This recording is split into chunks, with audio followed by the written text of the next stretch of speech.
Hey there, I'm Aditya Pachorne. Welcome. So yesterday we read about the project description, serial dynamic memory allocation, and today we'll be covering Linux programming interface, chapter 7, memory allocation. So let's go. Many system programs need to be able to allocate extra memory for dynamic data structures, example linked lists and binary trees, whose size depends on information that is available only at runtime. This chapter describes the functions that are used to allocate memory on the heap or the stack. Okay. Now, to be honest, I am not sure what part of like what part of the code goes into the heap or onto the stack. I'm like not 100% sure. I have like some idea of it, but let's read. Allocating memory on the heap. A process can allocate memory by increasing the size of the heap. A variable size segment of contiguous virtual memory that begins just after the uninitialized data segment of a process and grows and shrinks as memory is allocated and freed. Let's read that one more time. A process can allocate memory by increasing the size of the heap. That's what we are supposed to do in the project. We are given the functions of in the memlib.c. So a process can allocate memory by increasing the size of the heap. That's what one of the function does. A variable size segment of contiguous virtual memory that begins just after the uninitialized data segment of a process. Okay, by increasing the size of a variable size segment of contiguous virtual memory that begins just after the uninitialized data segment of a process and grows and shrinks as memory is allocated and freed. Let's get a diagram of to view. So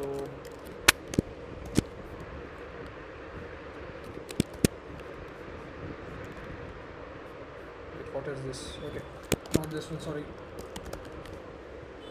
Okay, data segment and heap diagram. So memory layout of a C program. Okay, so this is command line arguments and environment variables, stack. Yeah, definitely. And heap. I know this diagram, but okay, initialize data, and text. Okay. Wait, so how does the heap increase its size? Yeah, okay. So this is how it increases. Okay, got it. Okay, so let's continue. The current limit of the heap is referred to as the program break. To allocate memory, C programs normally use the malloc family. Okay, the current limit of the heap is referred to as the program break. The current limit of the program heap is referred to as the program break. Okay, learning new stuff. To allocate memory, C programs normally use the malloc family of functions, which we describe shortly. Uh, However, we begin with a description of BRK and SBRK upon which the malloc functions are based. Okay, let's go. Adjust the program break. BRK and SBRK.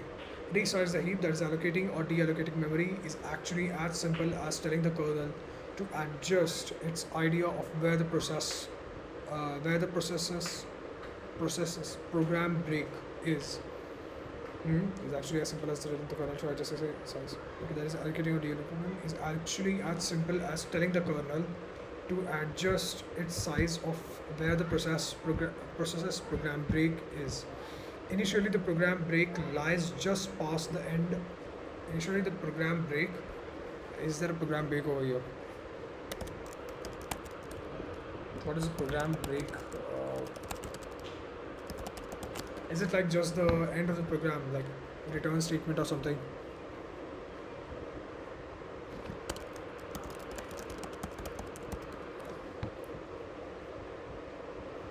Okay, I think it's a general idea. So as the program break is initially the program break lies just past the uninitialized data segment, that is the same location as end shown in figure 6.1. Okay. Oh, let's go. So virtual memory address, yeah, kernel mapped into process virtual memory but not accessible to program. Okay. Process call k all sims provides address of kernel symbols in the region, that is proc kernel 2.4 and earlier. Okay. Argument environment variables, stack grows downwards, unallocated memory, program break. So this is the program break. Okay, got it. So heap grows upwards, uninitialized data, end. So this is the end of the so the end symbol refers to this. So where Oh, where am I? Oh, I'm far gone.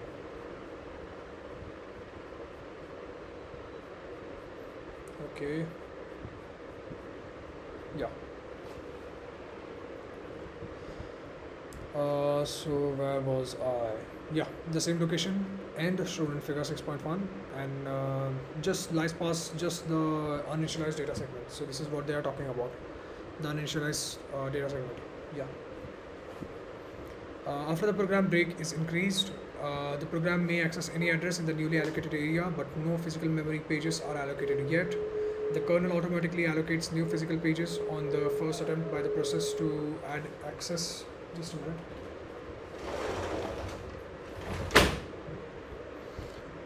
So after the program break is increased, the program may access any address in the newly allocated area, but no physical memory pages are allocated. The kernel automatically allocates new physical pages on the first attempt by the process to access address in those pages. Okay. Traditionally, the Unix system has provided two system calls for manipulating the program break, and these are both available on Linux, BRK and SBRK. Although these system calls are seldom used directly in programs, understanding them helps clarify how memory allocation works. Okay. Void takes a pointer and data segment. Okay. Return 0 on success. Okay. SBRK pointer increment. Okay. Returns previous program break on success, and or void pointer -1 on error. Okay, the BRK system call sets the program break to the location specified by the end data segment. Since virtual memory is allocated in units of pages, end data segment is effectively rounded up to the next page boundary. Okay, end data segment is rounded up to the page boundary. Yeah, sure. Attempts to set the program break below its initial value. Attempts to set program break below its initial value, that is below end, which is the start of the, or not like this one. This is the end, uninitialized data segment. Are likely to result in unexpected behavior such as segmentation fault. Okay, the segmentation 6F signal described in 20.2, which describe to access data in now, which when trying to access data in now non-existent parts of the initialized or uninitialized data segments. Okay. The precise upper limit on where the program break can be set depends on a range of factors, including the process resource limit for the size of the data segment, R limit data, increased in 36.3, described in 36.3. Oh, R limit data. I think it was R limit as. Okay, and the location of memory mapping, shared memory segments, and shared libraries. Okay, let's just read this para again. Attempts to set the program break below its initial value. Okay, attempts to set the program break. So this is the program break. If we try to set the program break value below, like in the region of uninitialized data segment, if we try to set it over here, we'll get a segmentation fault, the 6F signal, when trying to access data in now non-existent parts of the initialized or uninitialized data segments. Okay, so here also the precise upper limit on where the program break can be set depends on a range of factors, including the process resource limit for the size of the data segment, R limit data described in section 36.3, and the location of memory mappings, shared memory segments, and the shared libraries. Okay, a call to SBRK adjusts the program break by adding increment to it. Okay, a call to SBRK adjusts the program break. SBRK is the increment one. Okay, wait, what? Attempts to set the program break with its initial value. Yeah, sure. It adjusts the program break by adding increment to it. Okay. On Linux, SBRK is a library function implemented on top of BRK. The int pointer _t used to declare the int pointer type used to declare increment is an integer data type. On success, SBRK returns the previous data address of the program break. Okay. In other words, if we have increased the program break, then the return value is a pointer to the start of the newly allocated block of the memory. Okay. Why does it say that it returns the previous address of the program break? Like, okay, so my program break is now, let's consider this line, and it's going to return this value or this address value. Oh, I should use nav.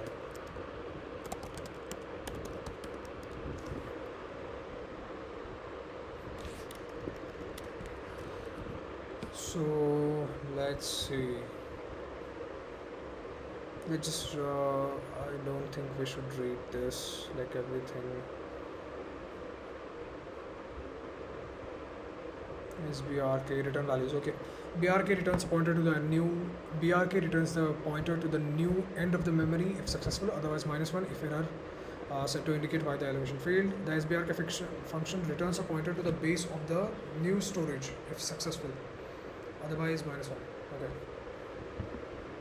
It is the previous address of the program break. In other words, if we have increased the program break, then the return value is a pointer to the start of the newly allocated block of the memory.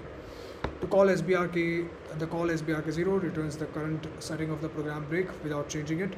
This can be useful if we want to track the size of the heap, perhaps in order to monitor the behavior of a memory allocation package.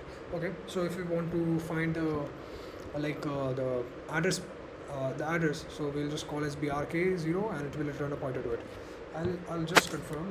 What does SBRK return?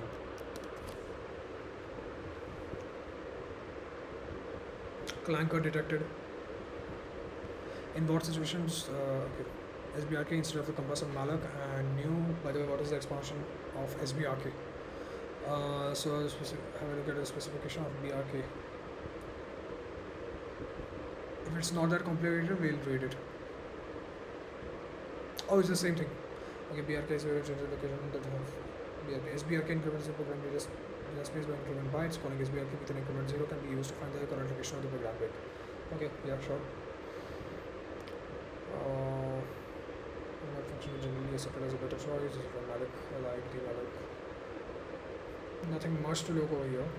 So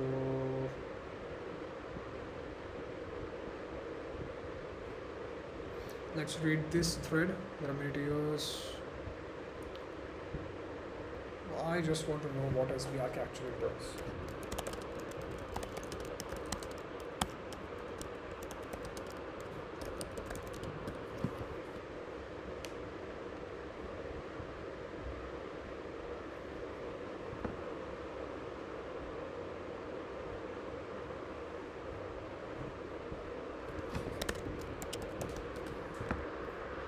Not this one, sorry.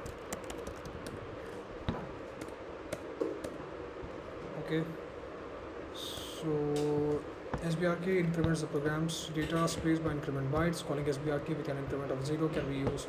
What does SBRK return exactly? What kind of pointer? Returns the previous program break. Okay, if the break was increased, then the value is a pointer to the start of the newly allocated memory. Man, I'm confused. I'll just leave it at that. I'll just write over here like SBRK return type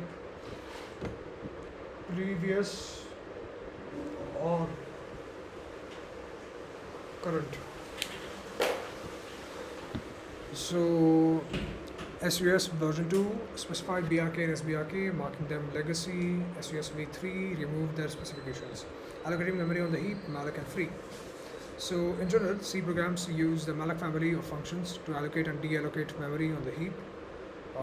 These functions offer several advantages over BRK and SBRK. In particular, they are standardized as part of the C language, are easier to use in threaded programs, provide a simple interface that allows memory to be allocated in small units. Okay, they are standardized in C language, are easier to use in threaded programs, whatever small units, and allows us to arbitrarily deallocate blocks of memory which are maintained on a free list and recycled in future calls to allocate memory. Allows us to arbitrarily deallocate blocks of memory which are maintained on a free list and recycled in future calls to allocate memory. okay, which are maintained on a free list, arbitrarily deallocated memory, which are maintained on a free list and recycled in future calls to allocate memory. Okay, got it. Not necessarily, I didn't understand every single part of it. Like I have to still understand like what is the free list and how does it work, how do we deallocate, and what is the free tag that we put in. I'm not sure, but okay. The malloc functions allocate size bytes. The malloc function allocates size bytes from the heap and returns pointer to the start of the newly allocated block of memory. The allocated memory. Oh, I got it. Oh God, I got it. So what they mean by like yeah, SBRK returns the previous address of the program break. I got it.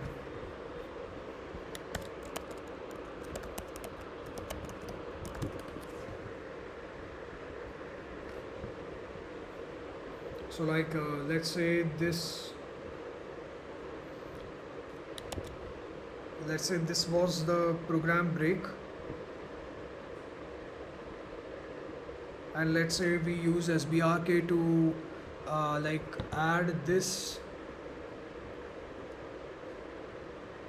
so it returns the start of where is it? Yeah, SBRK returns a pointer to the base of the new storage is successful. New storage. So this is what it returns. And in other language, it is necessarily returning the previous program break. Got it. Took time, but I got it. You see, you just have to read further stuff, and like you will understand it. Oh, just keep reading. Okay, so the allocated memory. Okay, here. The malloc functions allocate size bytes from the heap and returns a pointer to the start of the newly allocated block of memory. The allocated memory is not initialized. Void pointer malloc size t returns pointer to the allocated memory on success or null on error. Because malloc returns void pointer, we can assign it to any type of C pointer. The block of memory returned by malloc is always aligned on a byte boundary suitable for any type of C data structure. In practice, this means that it is allocated on a 8-byte or 16-byte boundary on most architectures. Okay. Got it. SUS v3 specifies that the call malloc0 may return either null or a pointer to the small piece of memory that can and should be freed with free. On Linux, malloc0 follows the later behavior. Okay, SUS v3 specifies the call malloc0 may return either null or a pointer to the small piece of memory that can and should be freed with free. Okay. If program could not be allocated, perhaps because we reached the limit which the program break could be raised, then malloc returns null and sets error number to indicate the error. Though the possibility of failure in allocating memory is small, although the possibility of failure in allocating the memory is small, all calls to malloc and sorry, I should be reading like above that length. Okay. If memory could not be allocated, perhaps because we reached the limit to which the program break could be raised, then malloc returns null and sets error number to indicate the error. Although the possibility of failure in allocating memory is small, all calls to malloc and the related functions that we describe later should check for error return.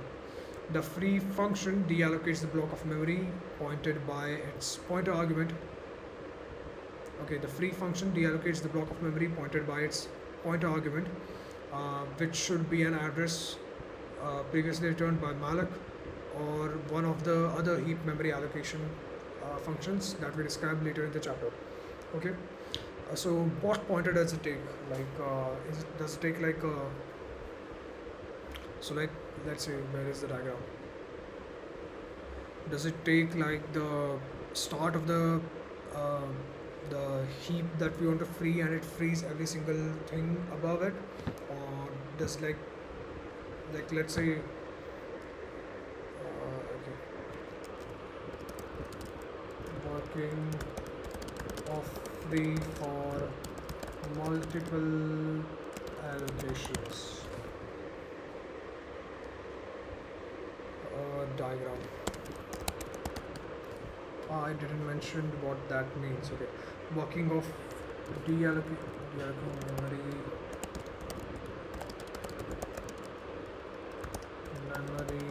using free for multiple locations. No, I don't understand. Okay, what is this? Linked list, multiple nodes.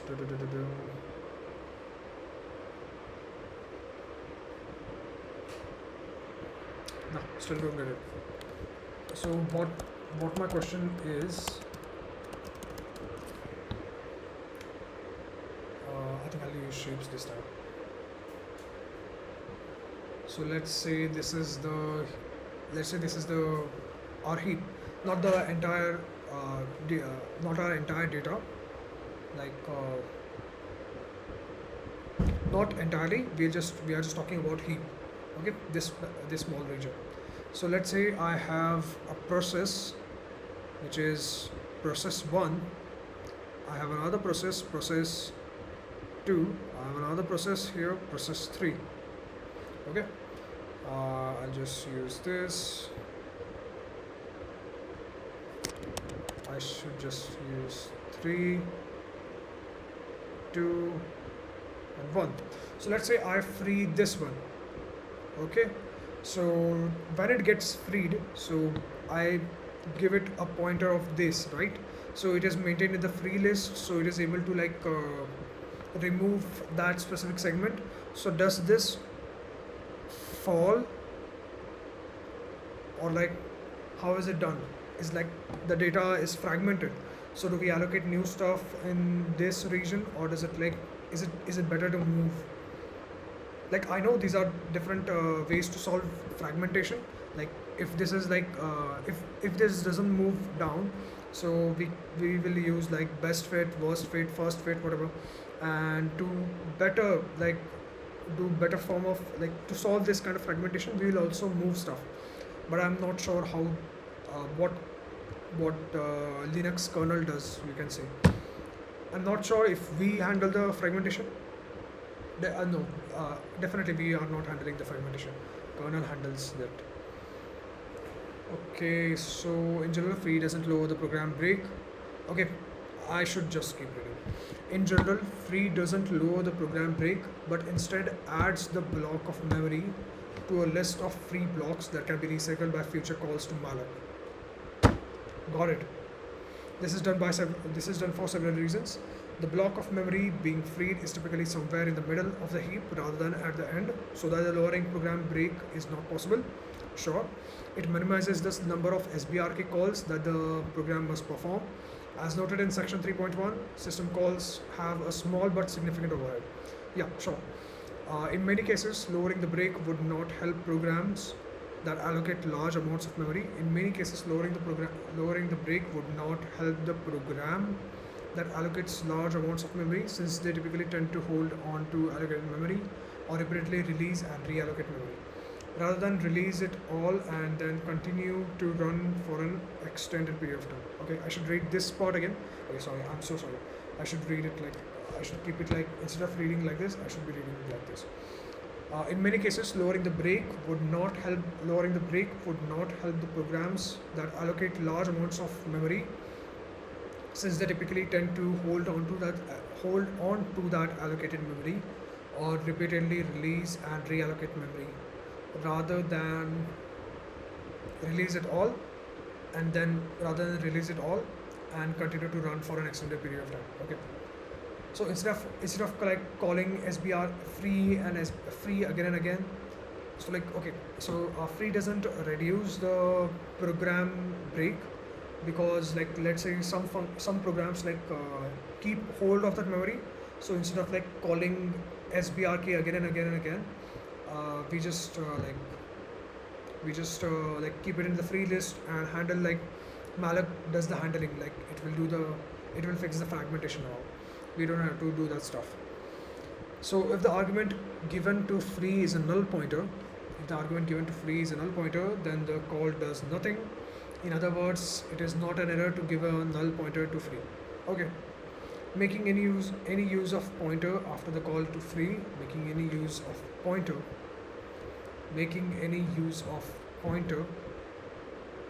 making any use of pointer after the call to free, for example passing it to free a second time, is an error that can lead to unpredictable results. I don't know why I was stuck on this for so long, but okay, yeah, this is pretty common. You're not supposed to free a pointer more than once.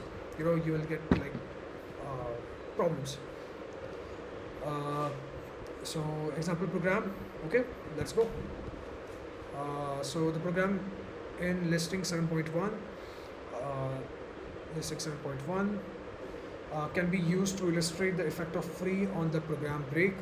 This program allocates multiple blocks of memory, and then frees some or all of them depending on its optional command line arguments.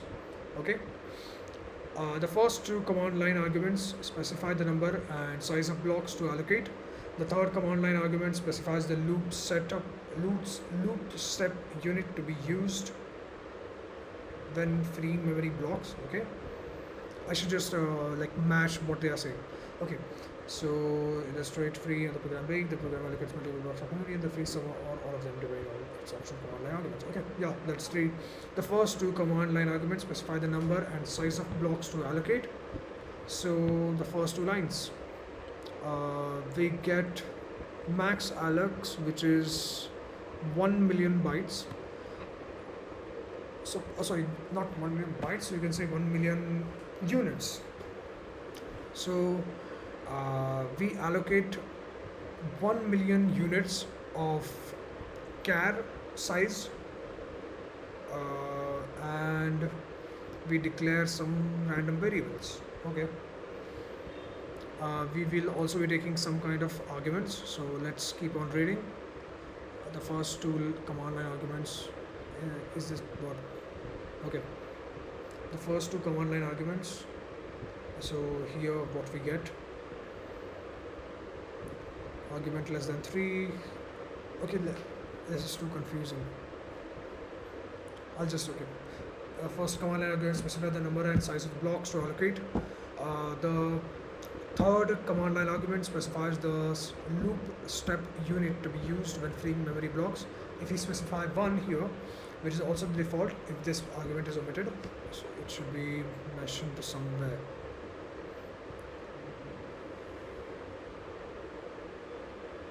String copy, argument 1 help. String compare, argument 1 is help, equals 0. Okay, error. Num get int. Okay, number of allocations, get integer, argument 1, gnt gto, I'm not sure what that means, and num allocs. So what is gto? I don't think that is that important. So I'll just consider like we are converting the argument to like we are getting just we are fetching the integer from it.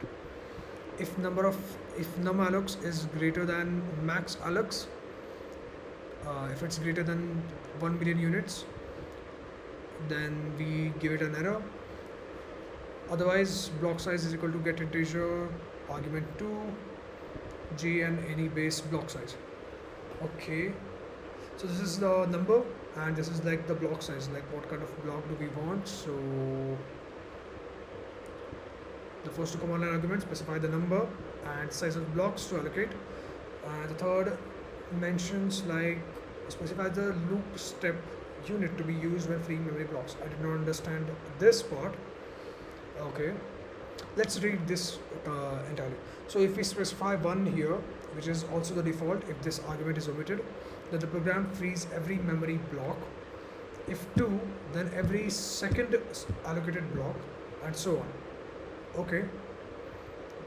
The fourth and fifth command line arguments specify the range of blocks that we wish to free. If these arguments are omitted, then all allocated blocks in steps given by the third are freed. If these arguments are omitted, the fourth and fifth line arguments specify the range of blocks that we wish to free. If these arguments are omitted, then all allocated blocks in steps given by the third command line arguments, which is this. The arguments are omitted, then all allocated blocks in steps given by the third command line arguments are freed. Okay. Sorry. So okay. Free step argument, if like argument greater than 3, the argument is greater than 3, then get integer argument 3 step 1. So if we, the by default is 1, so if we get an argument 3, and if we give it a argument 3 is 2, then it will free every second block of memory, and if it's 1, it will like free every element, if it's 3, every third. So I guess that is why would we do that though. Okay, so free minimum, it's the range, free minimum and free maximum, these are the ranges, and free max, if it is not mentioned, it is now Alex, so we'll just free everything. So if free max is greater than num Alex, okay, but here we are okay, we got it. If free max is greater than num Alex, then it is just command argument. We are trying to free more memory than it is already allocated. And initial program break 1 OP SBRK 0. Okay, SBRK 0, it returns a pointer to the same program break.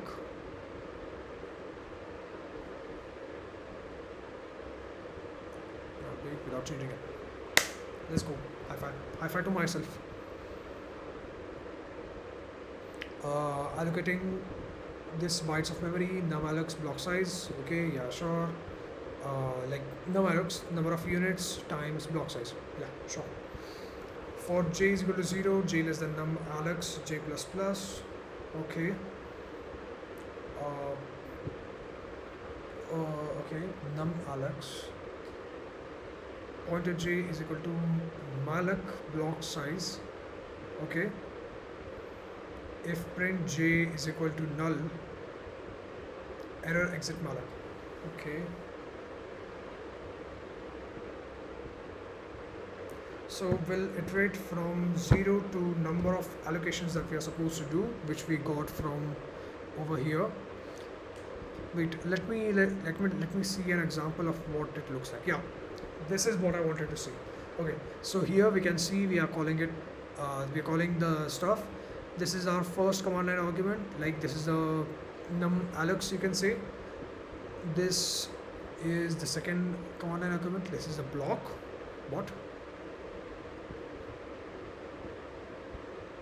Yeah, number of allocation, and what is the block size of each. Okay, so we are allocating 1000 blocks of 10240 bytes. Okay, got it. Initial program break is, the program break is now 8. I should okay.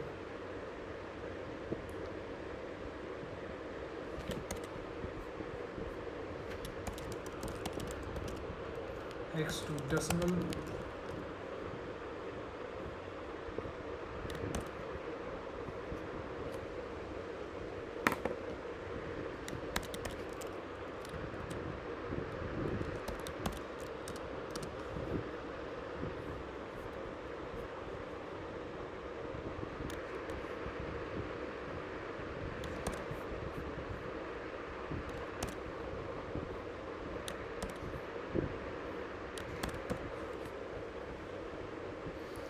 One 10258756. If we divide it by 102, sorry, my bad. 0240, we get 1000, approx 1000. Then why was extra memory freed?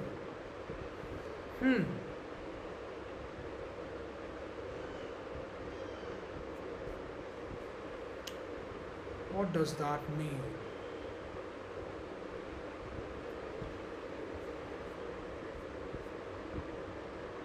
Did I do that correctly? Okay, let's try this again. Initial program break. Oh, it must be like it should be like this stuff. Like the program must be using some stuff. We don't have to like.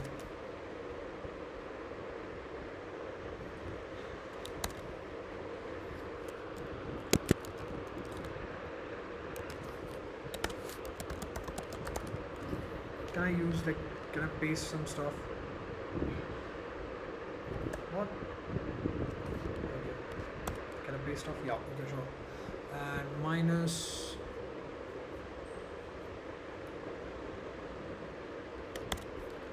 What this one is.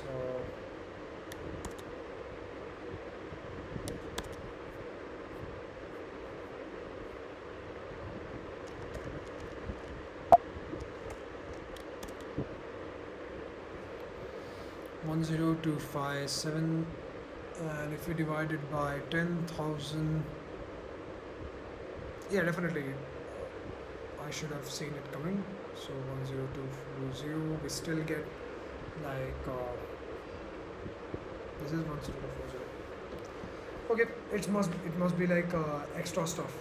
It's fine. So first allocating. Okay, allocating this. So how is it allocating? So pointer j. So this is the pointer like the char array, we can say. So it's allocating j0 is equal to malloc block size. Pointer j, like the first index of the pointer ptr char array, is equal to malloc block size.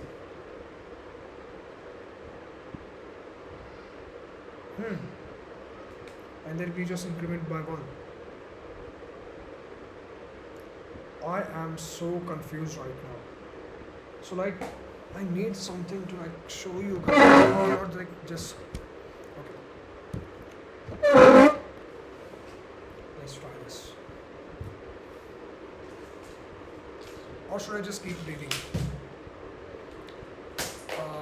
Okay. So how much of this stuff is remaining? Okay. I think this is it. Like okay, we'll complete over here and then we'll take a break. And let's figure it out. What is the length of the video? 37 minutes. Okay, it shouldn't be this long. We have like okay. I am at page 143. Okay, page 143. How many more remaining?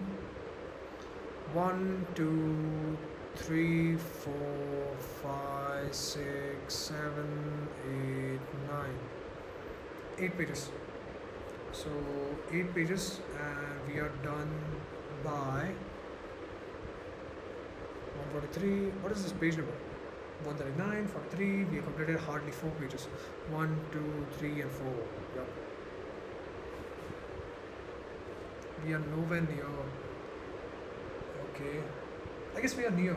Yesterday's video was like 1 hour 28 minutes long, but okay, let's go. Okay, so what I wanted to say is like okay, so we are using a char array. So this is a okay. Let's do it. Okay, so first we define max allocs macro of like 1 million, a number that is 1 million. And then inside actually this is a great way of writing. I'm going to incorporate this into like writing my code, because I saw this somewhere. I saw this in the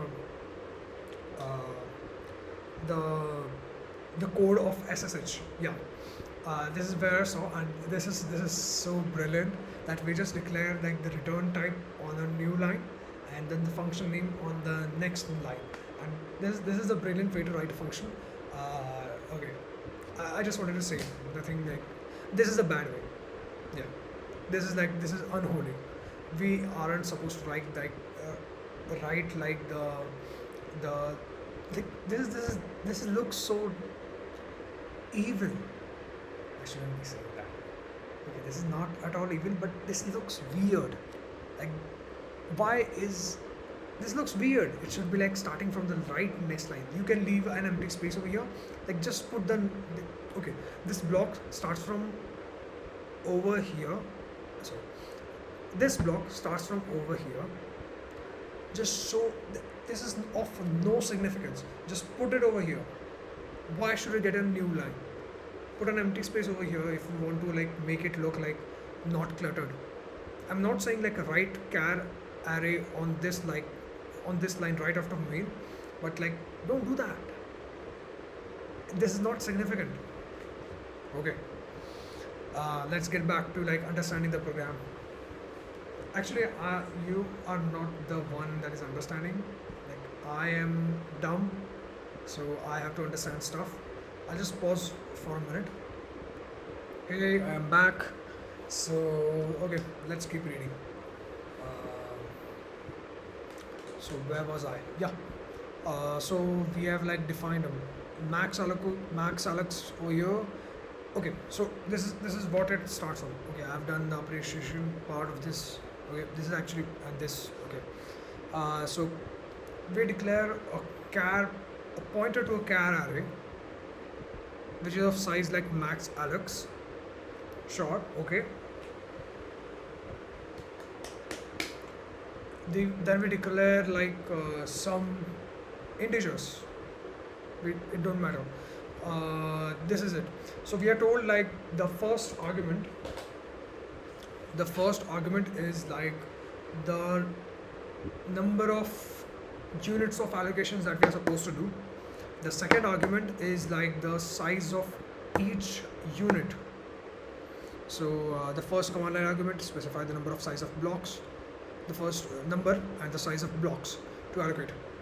Okay, number of blocks and then size of blocks. Sure. Then we get. Wait, now that I think about it,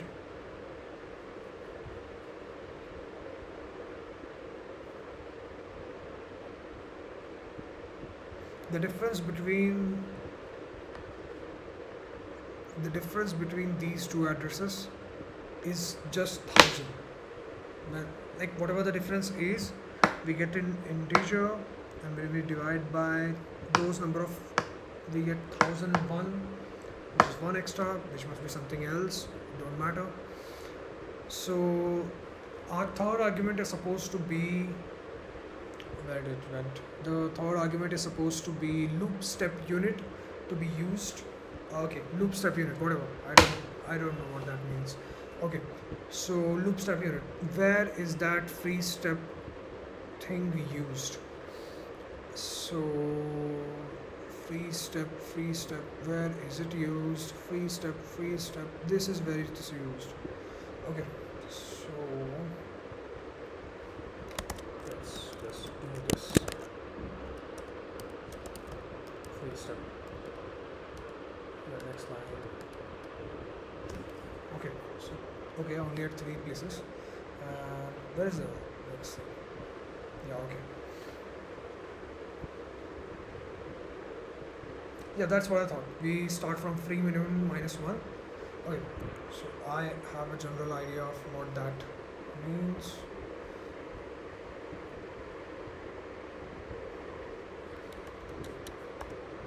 Okay. So where did I go? Yeah, free step. So free step basically tells us like after how many blocks, like alternatively, like not alternatively, what is the right word here? What is the frequency at which we are supposed to like free a block? So so by default it's 1. If it's 1, we free up every single block. So like every one block, one. The board is 2. This is the board. Sorry. Oh. This is the board, so I can't really show you guys.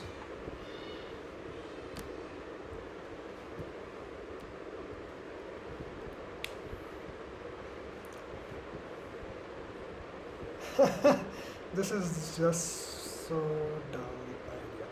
Okay. So let's say these blocks are allocated. Okay, what I'm shading is allocated. So one means that we free up every one block. So one. Basically, we are going to free every single block. Okay, is it visible? Yeah. I'll shade them again. So if it's two, if our free step variable is true, then we will like free up every second block. I'm not sure whether we are supposed to start from this, but I will look at the code. It was free min minus 1, right? So whatever is mentioned, free min minus 1. So I guess we are starting from over here. So we'll starting from over here, then every second. So we free up the second block, then the fourth block, then the sixth, and so on. Okay.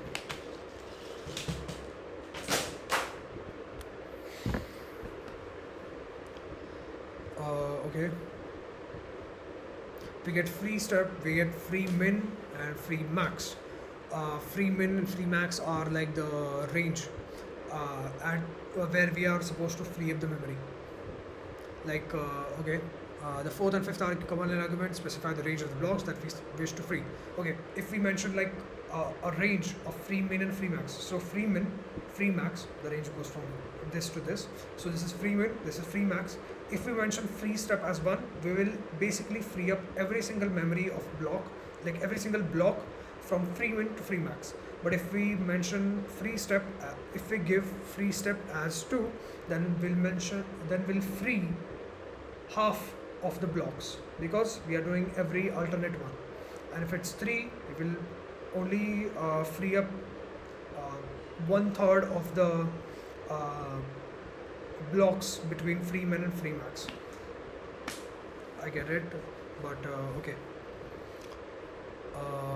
I want to understand this stuff. What does this mean? We have already allocated the PTR.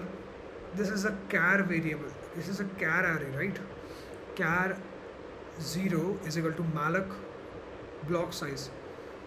Okay, so we are calling malloc on that block size. Wait just a minute. I'm not sure whether the last part was recorded, but I showed like this diagram. Okay, it was not that important, so we'll just continue. So okay, I didn't do the actual stuff. Just a minute. Okay, so back at it again. So okay, so we are calling for j is equal to 0, j less than number of allocations that we are supposed to do, and we are increasing the pointer. Pointer j, ptr j is equal to malloc block size. Okay, and if so, the maximum number of allocations that we can do is what was it, the yeah, max allocs. We cannot yeah, no, not this one, this is the check. Yeah, this one is the check. Okay, got it. So we are calling malloc on that array, on that index of the array, which is char, and char has a size of char data type has a size of what? That's unsigned char. I'm so sorry. Char. Okay, this is so dumb. Char has like 8. Yeah, I'm so dumb. Okay. So okay, we call malloc on it and give it what block size it is supposed to be, and if pointer j is equal to null, so what does that mean?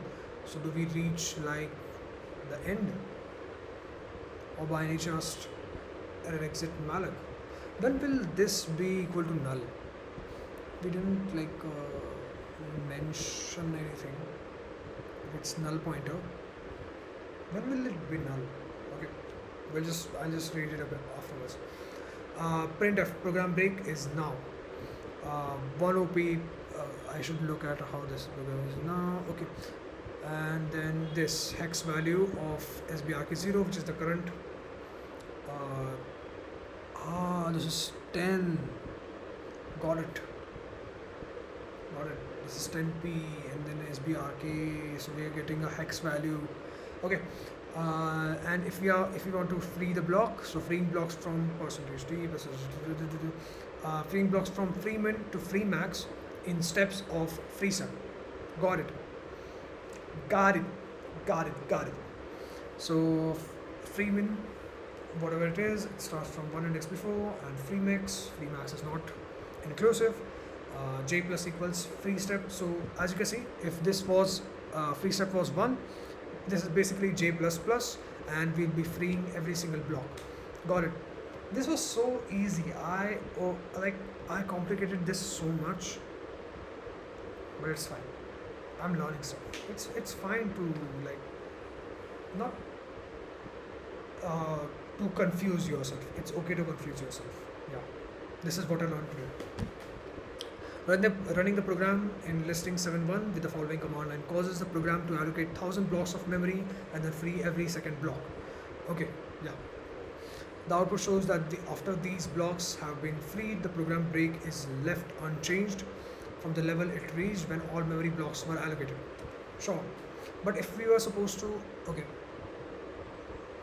I'll just keep reading and I'll tell you what I was thinking about. So where was I? I was looking at this first program's output. So we allocate, the program break is here. We allocate 1000 units of this size of blocks and this many bytes. The program break increases by this to this, and freeing blocks from 1 to 1000 in steps of 2. The program break did not change. The following command line specifies that all but the last of the allocated blocks should be freed. Again, the program break remains at its high water mark. I got it. So we allocate the same thing. We tell it that we have to this is supposed to be free min. No, this is the free step. Yeah.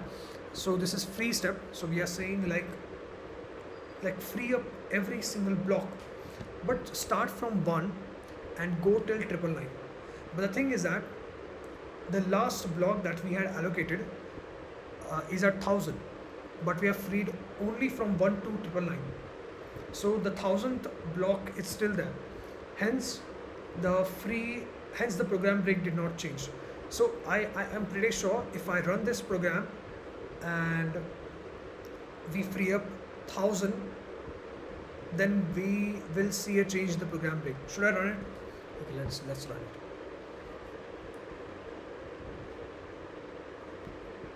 TLP HDR, I don't have this. What is this hitting?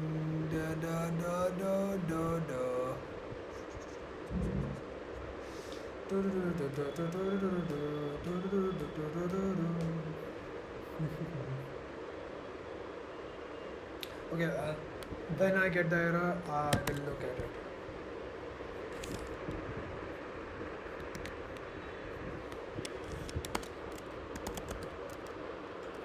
CD, I just temp.c. Oh, that is a beautiful code.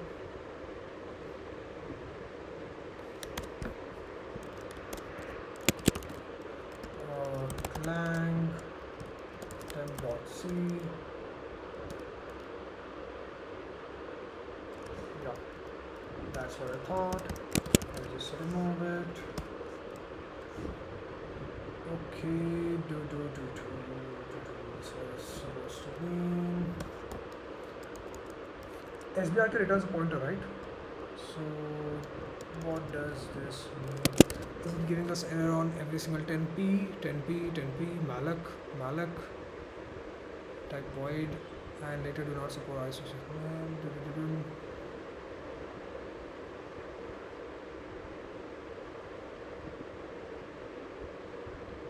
Yeah, there's a lot of stuff. So string compare, w implicit function, const char star, ISO 99. I think we are supposed to give version. I haven't used C that much. How is it? Call to undeclared library function printf with type. Sorry, I didn't include the header file. So hash include what is it, like iostream.h. Is this how you're supposed to do? Is it, or is it just iostream? No, this is iostream. Sorry.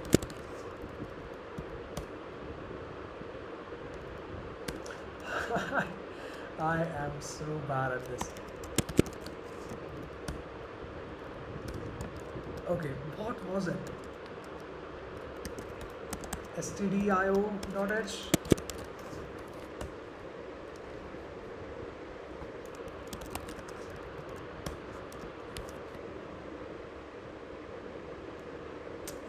This must be like functions. So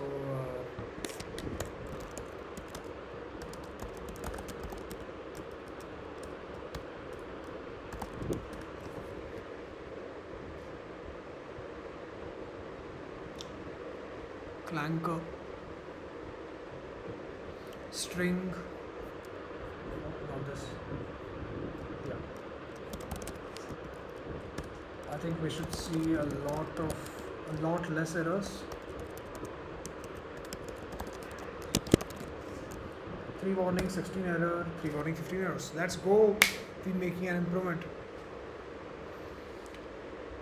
Exit success.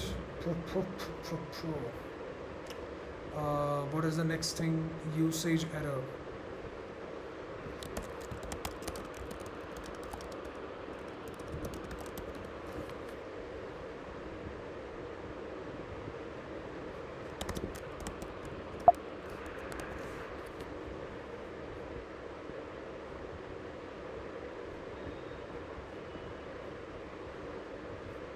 I think that is a function that was present inside the that function. Should I make changes? Am I? Yeah.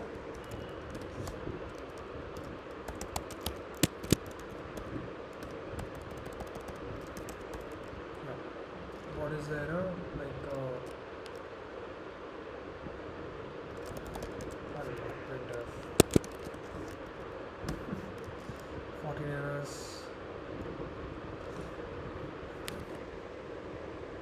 Get it. Get in.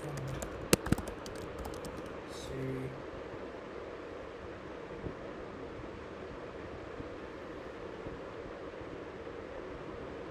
I don't think that's a function.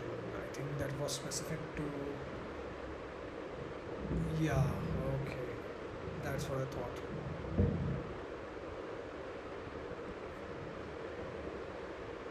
I'm not sure what get int is doing. Where is it? Where's the get it?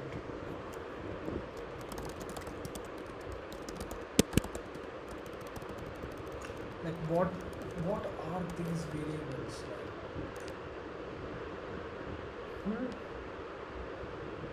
So get int is like fetching what the argument value was supposed to be, and what is like gnt0. Okay, let's look this up. Not the entire thing. Yeah. Only this stuff.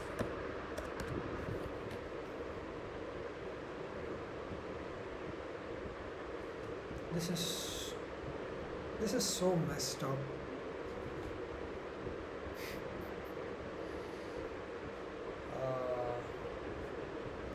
Okay, let's just skip it. I don't want to though. Okay, let's just make a few changes. We'll just make sure that we are always giving our argument variable. Okay. How about that?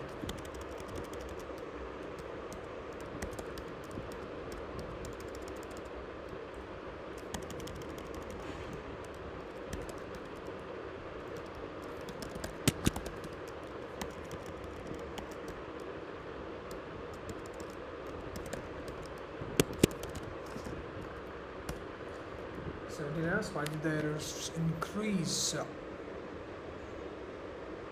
Because of that. The ternary operators.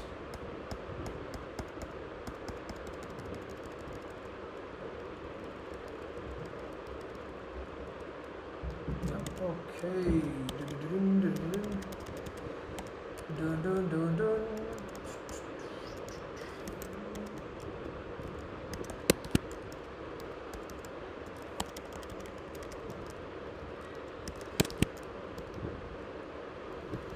And when was the second? When was the next thing? Yeah.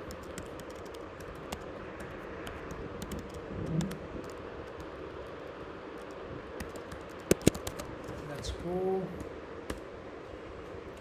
Be back at 40 errors now. Get int. Oh, I removed the get int thing. What? Did I not save it?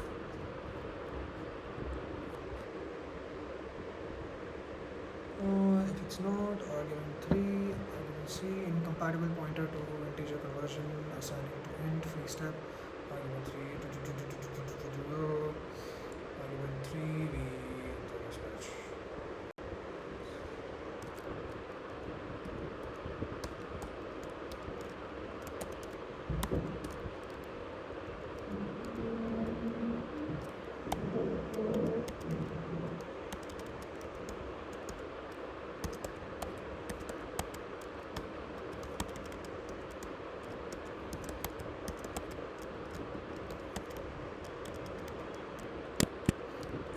This is an integer and we are getting argument as oh shit.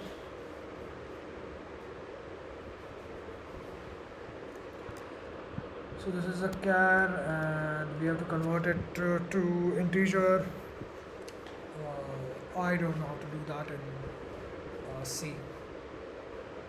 Totally honest. So let's learn.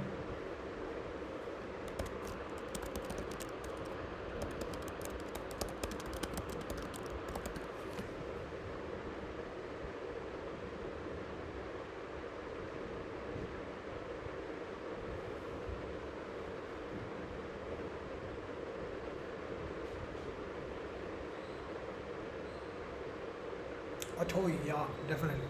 Atoi.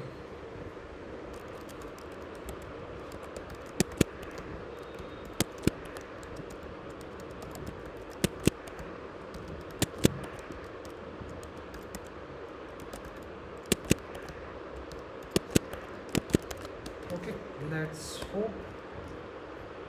Let's go. We forgot about Alex.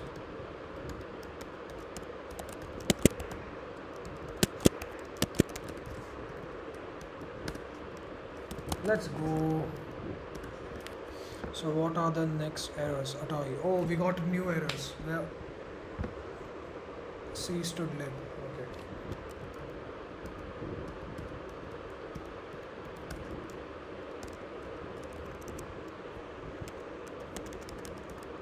C stood lib.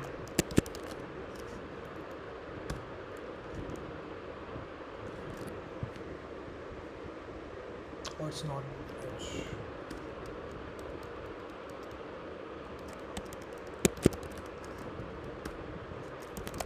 What?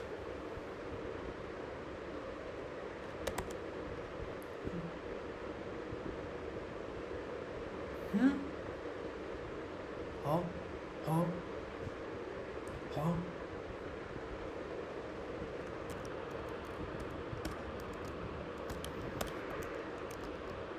That's not typed. It's not recognizing. Is it? File not found.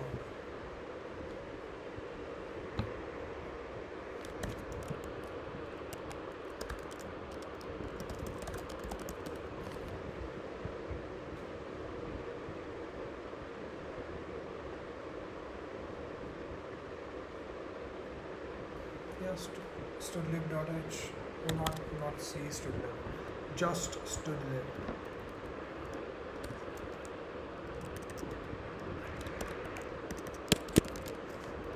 What's going on? Oh, come on, let it.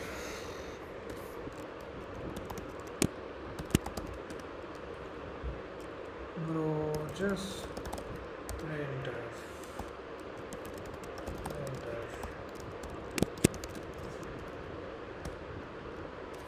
let's go get into that.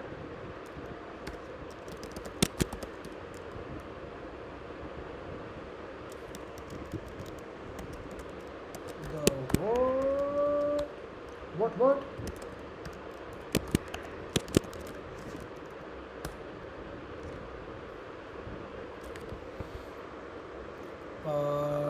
I'm going to ignore the format specifiers, whatever. Error. Call to undeclared SBRK, ISO seen again, later to the support, SBRK, in C, dum dum dum dum, dum dum dum dum.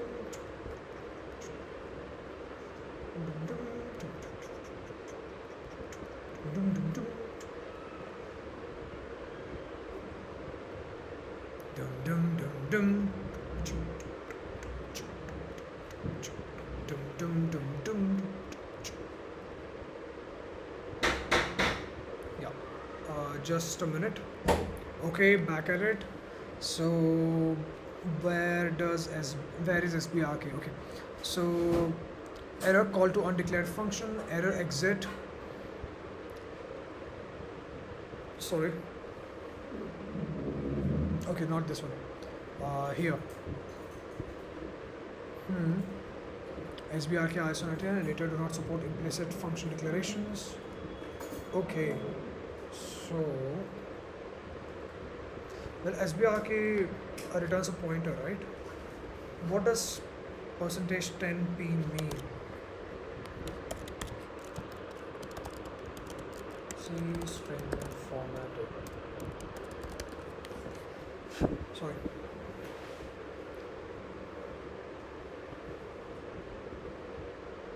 What does 10 mean over there? P. Okay. Yeah, I'll just remove that thing. What was I supposed to remove? Wait. Yeah. First, let's fix the error exit. Printf. Let's just get rid of it. Let's go. I'm cool. Let's remove the 10p then. 10p. Okay, so here I'll just remove p.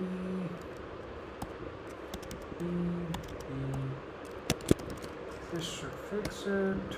No, it didn't. But the argument has type int. What?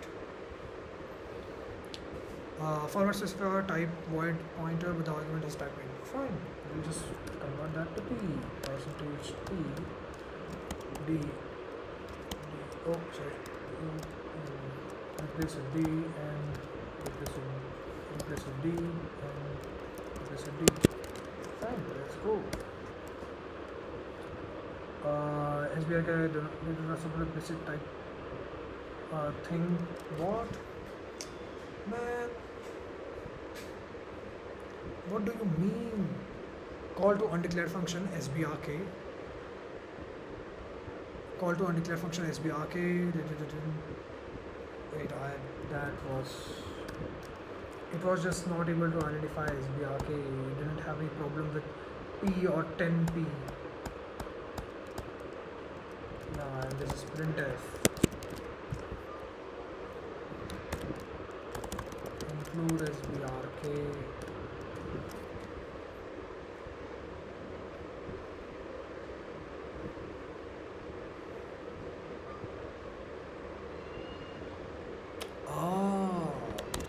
That's what I wanted. Come on, Liberal, act up. It's going to work. Oh, it didn't.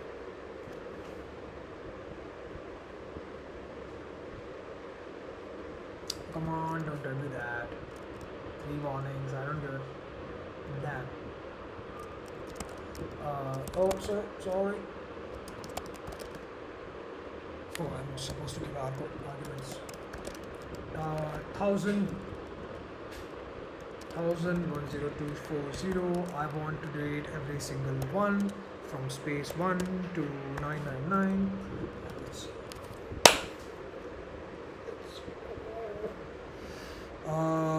Yeah, so this didn't change. What? The space didn't change, it stayed the same.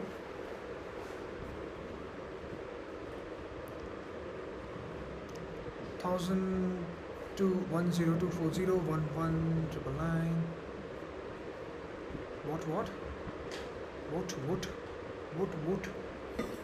What? What? What? 1002401199. Let's try 1000 again. Oh, no, it's just the same stuff.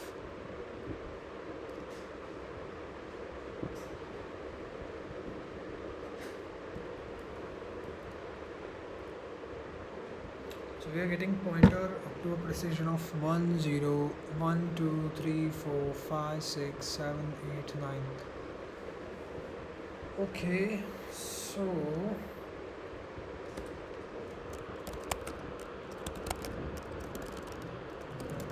let's see.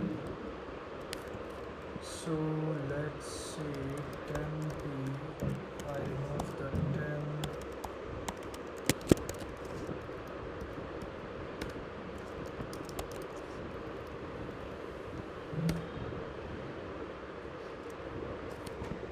The same thing.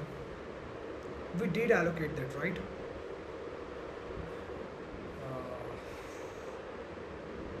I'm too tired, boss. Okay. So okay. If, however, we free a complete set of blocks. Okay, so we read this like they are trying to like not free up the last block. So the program break did not change. So if, however, we free a complete set of blocks at the end of the heap, we see that the program break decreases from its peak value. If, however, we free a complete set of blocks at the top end of the heap, yeah, we see that the program break decreases from its peak value, indicating that free has used SBRK to lower the program break. Here we free the last 500 blocks of allocated. It did decrease, so we told it to free up every single block. The start is from 500 to 1000, and it will be like freeing up every single thing, like 500 to 1000.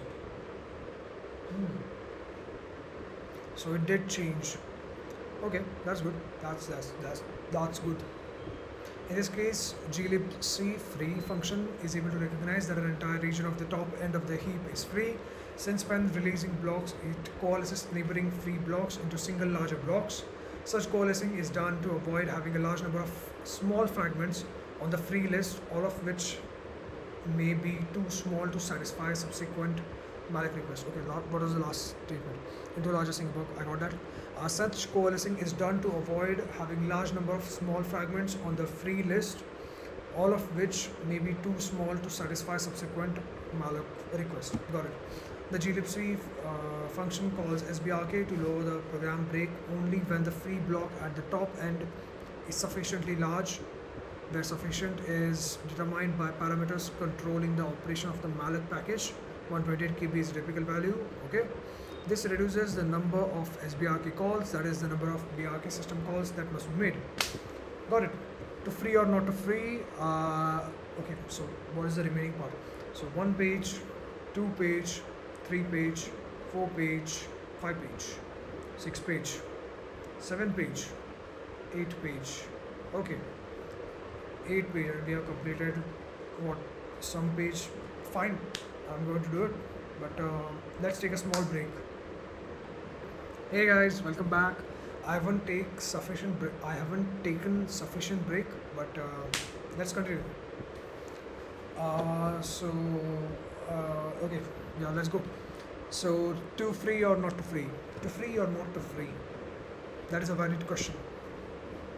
When a process terminates, all of its memory is returned to the system, including heap memory allocated by the functions.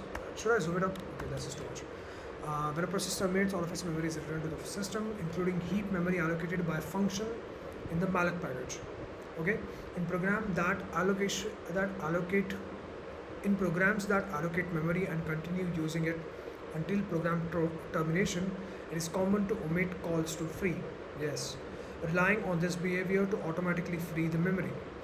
This can be especially useful in programs that allocate many blocks of memory, since adding multiple calls to free could be expensive in terms of CPU time as well as perhaps being complicated to code. Although relying on process termination to automatically free memory is acceptable for many programs, there are a couple of reasons why it can be desirable to explicitly free allocate all allocated memory. Explicitly calling free may make the program more readable and maintainable in the face of future modification.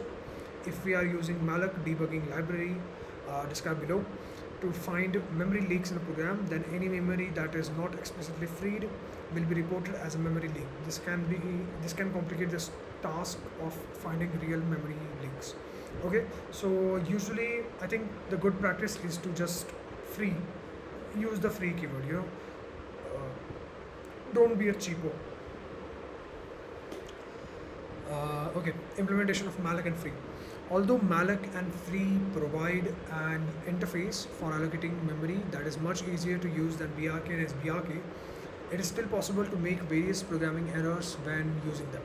Understanding how malloc and free are implemented provides us with insights into the causes of these errors and how we can avoid them. Okay. The implementation of malloc is straightforward. It first scans the list of memory blocks previously released by free in order to find one whose size is larger than or equal to its requirements. Okay. For example, first fit or best fit. Yeah. Okay. If the block is exactly the right size, then it is returned to the caller. If it's larger, then it is split so that the block of the correct size is returned to the caller and a smaller free block is left on the free list. Okay. If no block of the free list is large enough, then malloc calls sbrk to allocate more memory. Sure. To reduce the number of calls to sbrk. To reduce the number of calls to sbrk, rather than allocating exactly the number of bytes required, malloc increases the program break in larger units. Okay. Some multiples of virtual memory page size, putting the excess memory onto the free list. Okay, got it. It just allocates more memory than we have asked it to. Is that what happened in this above example? Is this what happened over here, where it didn't actually allocate 1,000 blocks, but it allocated more memory than we expected? Is that what happened? No, don't care. No, I do care. Sorry, but okay, I'll read about it. The brightness is too much. I guess that's why I'm squinting. Uh, where was I? Okay, looking at the implementation of free, things start to become more interesting. When free places a block of memory onto the free list, how does it know what size that block is? That is done by a trick. When malloc allocates the block, it allocates extra bytes to hold an integer containing the size of the block. Okay, length of the block, memory for use by caller. That is returned by malloc. When malloc allocates the block, it allocates extra bytes to hold an integer. Oh, that's what it was supposed to be. It was just the length block of the free list. No, that's not. No. Okay, I'm just trying to repeat. Sorry. When malloc allocates the block, it allocates extra bytes to hold an integer containing the size of the block. This integer is located at the beginning of the block. The address actually returned to the caller points to the location just past its length value, as shown in the figure 7.2. Okay. Yeah, address returned by malloc, memory block returned by malloc. Yeah, sure. So it has another data block which has the length of the block, this entire memory. So when a block is placed on the doubly linked list, free list. Oh, free list is a doubly linked list. Okay. Of course, now that I think about it, it should be. Yeah, that's correct. Yeah, pointer to the next pointer, free remaining bytes in free block. Yeah, got it. When a block is placed on the doubly linked free list, free uses the bytes of the block itself in order to add the block to the list as shown in the figure. A block on the free list. Okay, length of the block, pointer to the previous free block, point to the next free block. Got it. No, I didn't. Sorry. When a block is placed on the doubly linked list free block, free uses the bytes of the block itself in order to add the block to the list.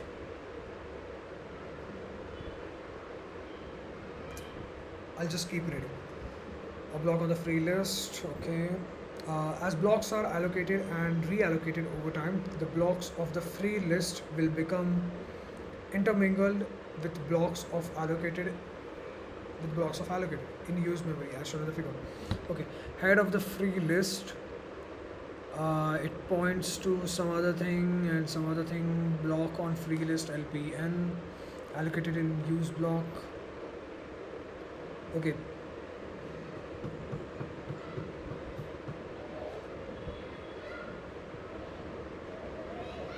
Heap containing allocated blocks and a free list. This is what it's pointing to. Block on free list, block on free list. I did not understand any of those diagrams. Sorry guys. I got this, but what is happening over here?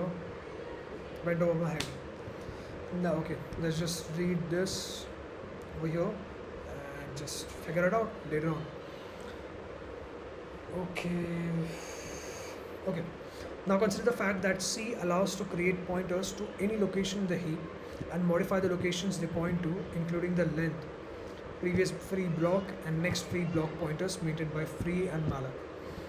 Add this to the preceding description and we have a fairly combustible mix when it comes to creating obscure programming bugs. For example, if by a misdirected pointer we accidentally increase one of the length values preceding an allocated block of memory and subsequently deallocate that block, then free will record the wrong size of the block of memory on the free list.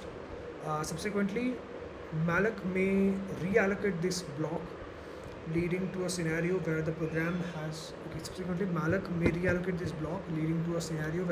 pointers of two blocks of allocated memory that it understands to be distinct but which actually overlap. Numerous other pictures of what could go wrong can be drawn. Yeah. Oh, that's what it's supposed to show. Okay, so head of the free list, and then it points. Okay, this is something. Okay, let's this. Okay, so this is the length, and this is the pointer. This is what it points to. Sorry, still don't get it. But I got what they mean over here. Like this can get pretty complex and pretty messy. This is error prone. To avoid these type of errors, we should observe the following rules. After we allocate a block of memory, we should be careful not to touch any bytes outside the range of that block. This could occur, for example, as a result of faulty pointer arithmetic or off by one errors in loops updating the contents of a block. Okay. It is an error to free the same piece of allocated memory more than once. With glibc on Linux, we often get a segmentation violation, 6sev segv fault. This is good because it alerts us we have made a programming error. However, more generally, freeing the same memory twice leads to unpredictable behavior. We should never call free with a pointer value that wasn't obtained by a call to one of the functions in malloc. So don't directly give a virtual memory address. Okay, if you are writing a long running program, example a shell or a network daemon process that repeatedly allocates memory for various purposes, then we should ensure that we deallocate any memory after we've finished using it. Failure to do so means that the heap will steadily grow until we reach the limits of available available virtual memory, at which point further attempts to allocate memory fail. Such a condition is known as memory leak. Yeah, sure. But how do we like allocate? Like, how do we say like this program will only need this much memory? What if I need more? You know? Okay, sure. Is that what CAD is doing? Okay, I'll figure it out. I think I should read this and take a break again because I think I can feel the like I can feel me not being as what you can say as focused as I was before. So I will take a break. I was thinking like I will break this video in two parts, but I don't think I should do that because uh, this will be a very big video if I keep doing this. Okay, let's just continue. Yeah, we'll figure it out. How long is the video? It's showing also this video by I like this is 12 minutes long. So there was a previous video. I mistakenly clicked stop recording. You guys won't be able to see it, but I pressed stop recording. So I have to like merge this video and the previous video to make it one. Sorry, we'll do it. So let's go. Tools and libraries for malloc debugging. Failure to observe the rules listed above can lead to the creation of bugs that are obscure and difficult to reproduce. The task of finding such bugs can be eased considerably by using the malloc debugging tools provided by glibc or one of a number of malloc debugging libraries that are designed for this purpose. Among the malloc debugging tools provided by glibc are the following: mtrace. Oh, I've heard about mtrace, I guess. Mtrace and muntrace functions allow a program to turn tracing of memory allocation calls on and off. These functions are used in conjunction with malloc trace environment variable, which should be defined to contain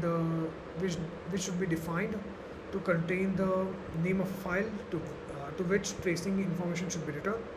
When mtrace is called, it checks to see whether this file is defined and can be opened for writing. Okay, so there was these functions are used in conjunction with malloc trace environment variable, which should be defined to contain the name of a file or to which tracing information should be returned.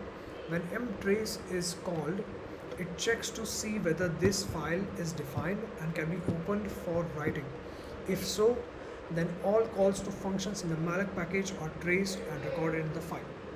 Okay, got it. Then all calls to functions in the malloc package are traced and recorded in the file. Since the resulting file is not easily human readable, a script called as mtrace is provided to analyze the file and produce a readable summary. For security reasons, calls to mtrace are ignored by set user ID and set group ID programs. The mcheck and mprobe functions allow to. Okay, so let's discuss about mtrace first. Mtrace, I think that is good. So we have to mention what file do we want to write in, and that it will analyze and it will give us in a human readable format. What does a mtrace output look like? Let's see. Mtrace results.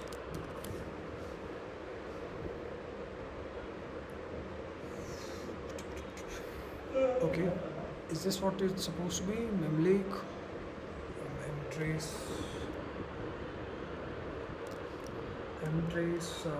malloc tools results.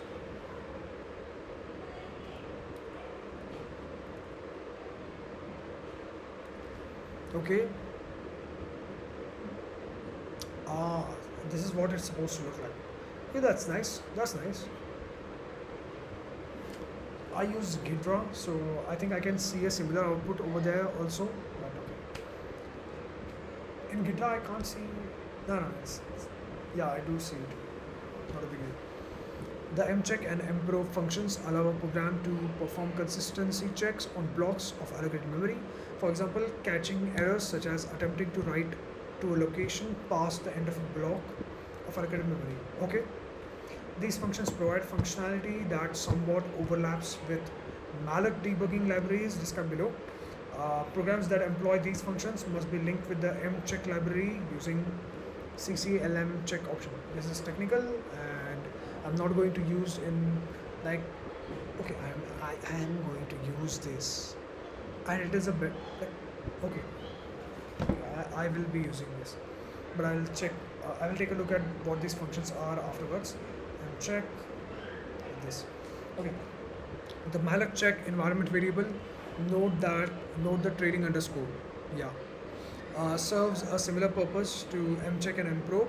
One notable difference between two techniques is that using malloc check doesn't require modification and recompilation of the program. Okay. By setting this variable to different integer values, we can control how a program responds to memory allocation errors. Uh, okay, section 43. By setting this variable to different integers, let me just write something down.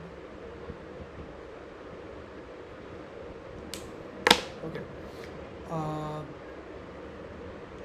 By setting this variable to different integer values, we can control how a program responds to memory allocation errors. Possible settings are 0, meaning ignore errors; 1, meaning print diagnostic errors on stood error; and 2, meaning call abort to terminate the program. Not all memory allocation and deallocation errors are detected via the use of malloc check. It finds just the common ones. However, this technique is fast, easy to use, and has low runtime overhead compared with the use of malloc debugging libraries. Sorry. For security reasons, the setting of malloc check is ignored by set user ID and set group ID programs. Okay. Further information about all the above features can be found in glibc manual. A malloc debugging library offers further information about all of the features can be found in the glibc manual. A malloc debugging library offers the same API as the standard package. I'm squinting because I think just a minute. Hey guys, welcome back. Back from the break. It was not a break. I just turned off my fan, ceiling fan, if I should say it. Okay. Further information about all of the features can be about all of the above features can be found in glibc manual. A malloc debugging library offers the same API as the standard malloc package, but does extra work to catch memory allocation bugs. In order to use such a library, we link our application against that library instead of the malloc package in the standard library. Okay, understandable. Because these libraries typically operate at the cost of slower runtime operation, increased memory consumption, or both, we should use them only for debugging purposes. Yeah, sure. And then return to linking with the standard malloc package for the production version of an application. Among such libraries are electric fence, dmalloc, valgrind, and ensure++. I think I know valgrind. Is it a different kind of valgrind? Is it a game? I think that's a game.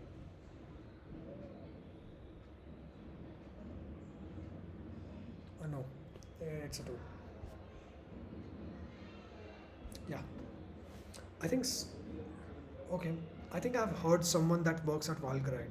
So okay, both valgrind and ensure++ are capable of detecting many other kinds of bugs aside from those associated with heap allocation.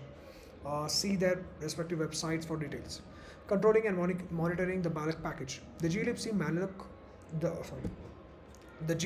manual describes a range of non-standard functions that can be used to monitor and control the allocation of memory. Let me just check one thing. Okay.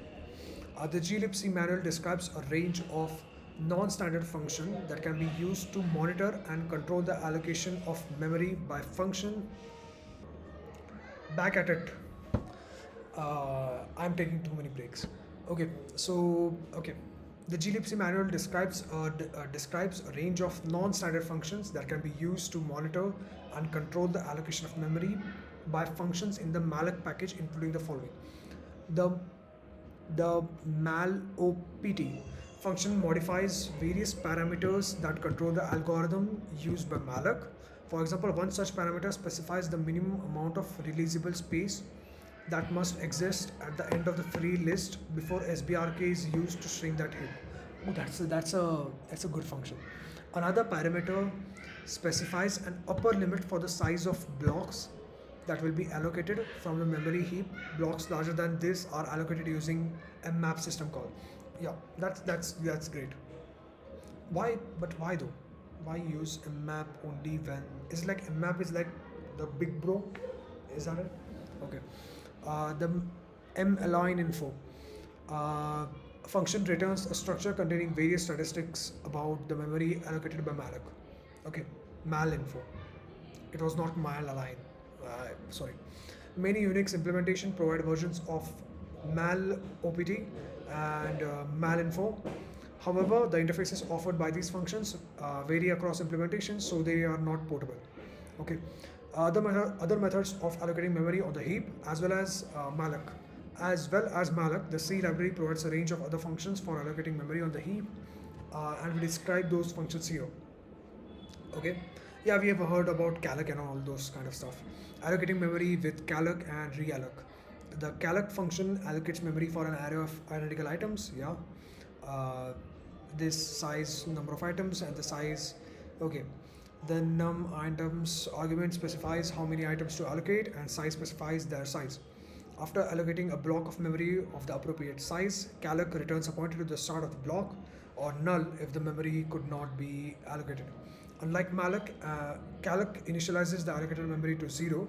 Okay, that's not bad, not good. Depends on situation. Here is an example of the use calloc. Struct, whatever, my struct, pointed, my struct is a pointer to that p is a pointer to my struct, p equal to calloc 1000 size of my struct. Okay, and p is equal to null error exit calloc. Okay, if you are not able to allocate, if calloc return null. Okay, okay, that's understandable, got it. The realloc function is used to resize, usually enlarge a block of memory previously allocated by one of the functions in the malloc package. Okay, void realloc, void pointer, and size returns pointer to allocated memory on success or null on error. The PTR argument is a pointer to the block of memory that is to be resized. The size argument specifies the desired new size of the block. Is it there is it the size that we are supposed to increase, or I guess desired new size of the block? So it must be like the entire size that we want it to be, not just increment. On success, realloc returns a pointer to the location of the resized block.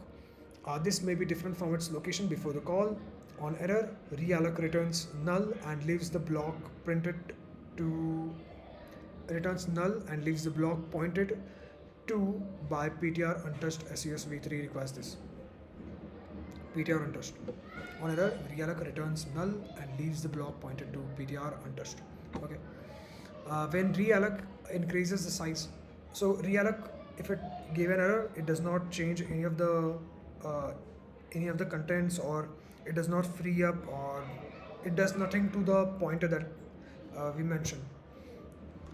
Uh, when realloc increases the size of block of allocated memory, it doesn't initialize the additionally allocated bytes. Memory allocated using okay.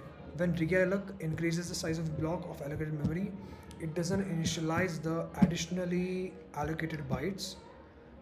Okay. Memory allocated using calloc or realloc should be deallocated with free. Memory allocated using calloc and realloc should be deallocated with free. Yeah, sure. The call realloc pointer 0 is equivalent to calling free pointer followed by malloc 0. But as we said, when realloc increases the size of a block of allocated memory, it doesn't initialize the additionally allocated bytes. Okay, additionally allocated bytes, not like already present ones. Okay, got it. For the usual case, when we are increasing the size of block of memory, realloc attempts to coalesce the block with an immediately. For the usual case, when we are increasing the size of the block of memory, realloc attempts to coalesce the block with an immediately following block of memory on the free list if one exists and is large enough. Um if one exists and is large enough. If the block lies at the end of the heap, then realloc expands the heap. If the block of memory lies in the middle of the heap, then there is there is insufficient free space immediately following it, realloc allocates a new block of memory and copies all existing data from old block to the new block. Okay, this last case is common and CPU intensive. In general, it is advisable to minimize the use of realloc. Okay. Since realloc may allocate the block of memory, we must use the return pointer. We must use the return pointer from realloc for future references for the to the memory block. We can employ realloc to reallocate a block pointed by the variable pointer as follows: nptr is equal to realloc pointer new size. If ptr is equal to null, handle error. Else ptr is equal to nptr. Got it. Okay, in this example, we didn't assign the return value of realloc directly to PTR because if realloc had failed, it would have been null and we would have lost at what pointer are already existing like good stuff. We would have lost it, making the existing block inaccessible. Yeah. Because realloc may move the block of memory any pointers that refer to locations. Because realloc may move the block of memory any pointers that refer to locations inside the block before the realloc call may no longer be valid after the call. That is right. The only type of reference to a location within the block that is guaranteed to remain valid is one formed by adding an offset. The only type of reference to a location within the block that is guaranteed to remain valid is one formed by adding an offset to the pointer to the start of the block. I didn't understand anything. Okay. Because realloc may move the block of memory, any pointers that refer to that location inside the block before the realloc call may no longer be valid after the call. Sure, got it. So if we use realloc and instead of just increasing the uh, like just utilizing the free memory, if it's like moved somewhere else, then any pointer that points to any block inside that memory, it's not accessible anymore. It's not accessible. It isn't the real location that should have been pointed to.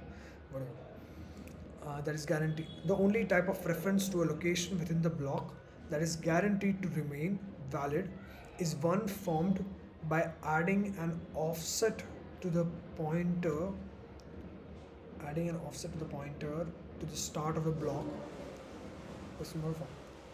By adding an offset, do they mean like, let's say we allocate at a new position, so we just add that new position over there so that any call that tries to access the previous location will see, oh, this is the newly allocated address, I should go over there. Is that what happened? Is that what this means? Okay. Allocating align memory, memoline, and POSIX memoline. Okay.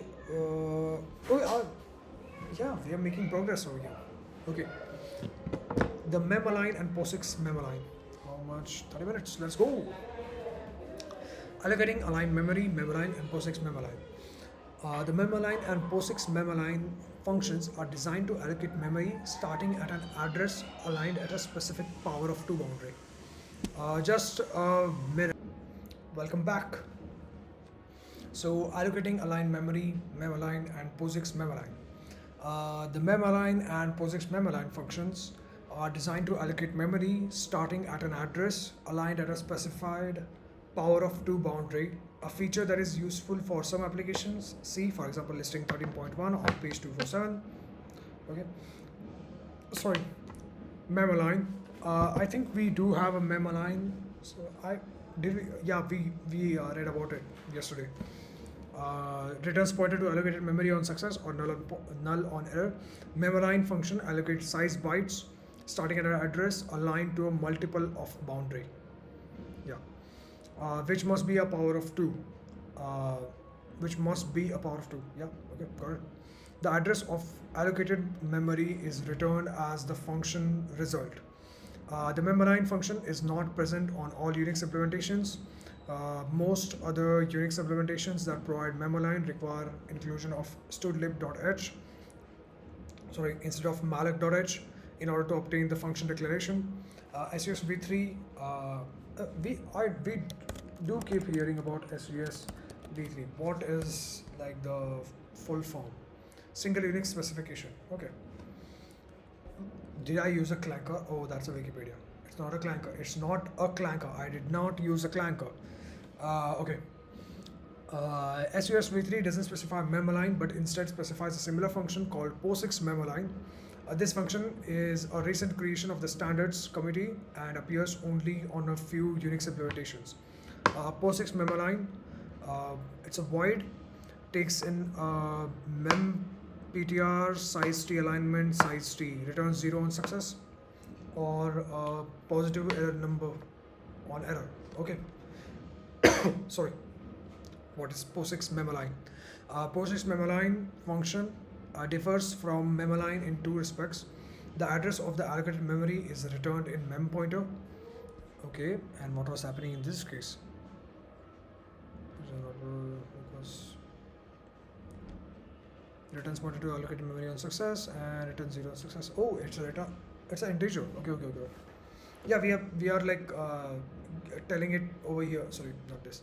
We are telling it over here itself. So yeah, the address of the allocated memory is returned in memptr. The memory is aligned to a multiple of alignment, which must be of power of 2 multiples of size of void pointer, 4 or 8 bytes on most hardware architecture. Okay, fair. So it does not it is not strictly 2. Wait, so I can.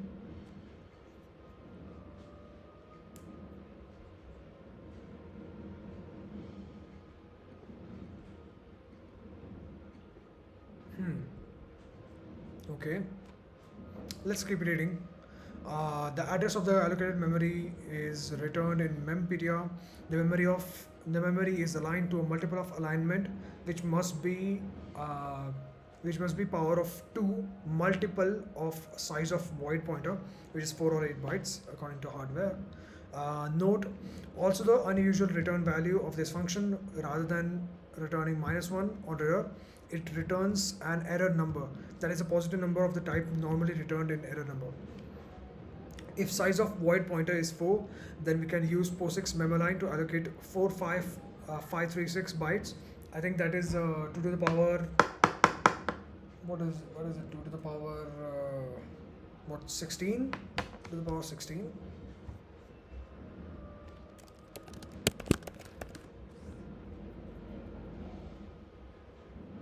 Yeah, I am so smart. Okay. To allocate 65536 bytes of memory aligned on 4096 byte boundary as follows. So int s void mem pointer s is equal to POSIX memline mem pointer 1024 into size of 1024. This is supposed to be like the alignment that we want. 1024 times size of void 65536, and this is the size. And okay, to allocate size of aligned on 4096. Okay, got it. Blocks of memory allocated using memline or POSIX memline should be deallocated with free. On some Unix implementation, it is not possible to call free on a block of memory allocated via memline, because memline implementation uses malloc to allocate a block of memory and then return a pointer to an address with suitable alignment in the block.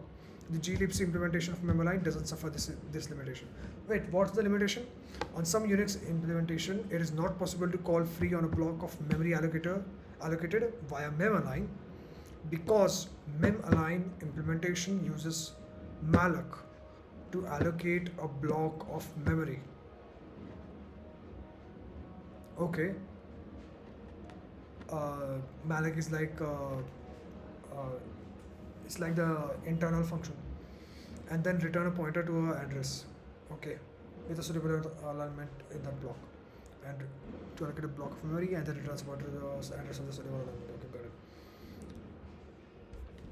it. Let me just confirm. So why doesn't mem align not use, sorry,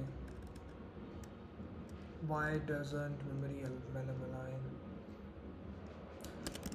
free pointer, whatever, it's a browser, it's supposed to match up stuff, it's not possible to call. Yeah, this one.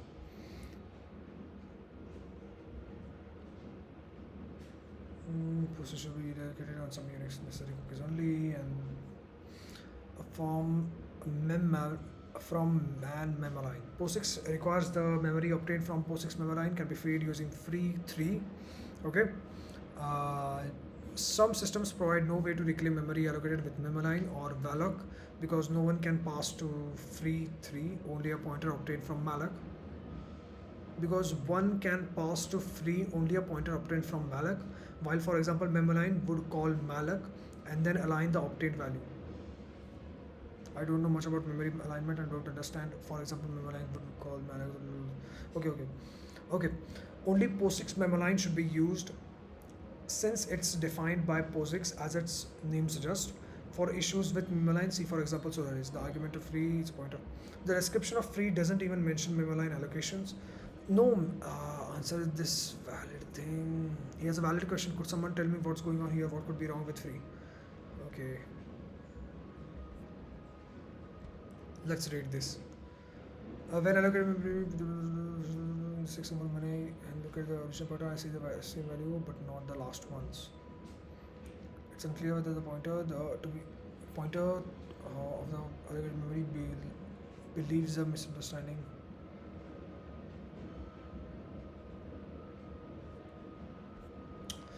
Oh man, POSIX memoline, Linux man page.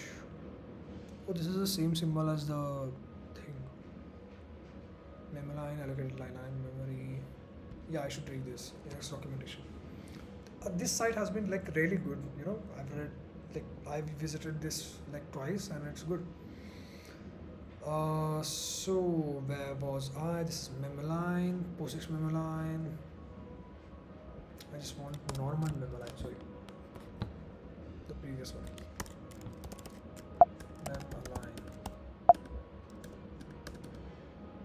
Yeah, the function aligned alloc is the same as memoline, except the added restriction that size should be a multiple of alignment.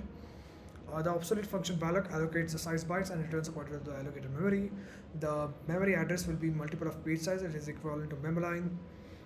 And return value memory returns a pointer to the allocated memory or null if the request fails. I don't get why can't we use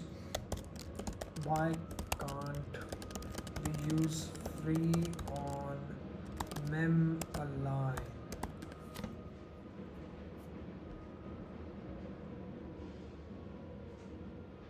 Function allocates from private heap. We do not mix between 30 heap allocation functions. A function allocates from a private heap should only be freed with free. Memline should only be freed with free, unlike many Unix platforms that heap.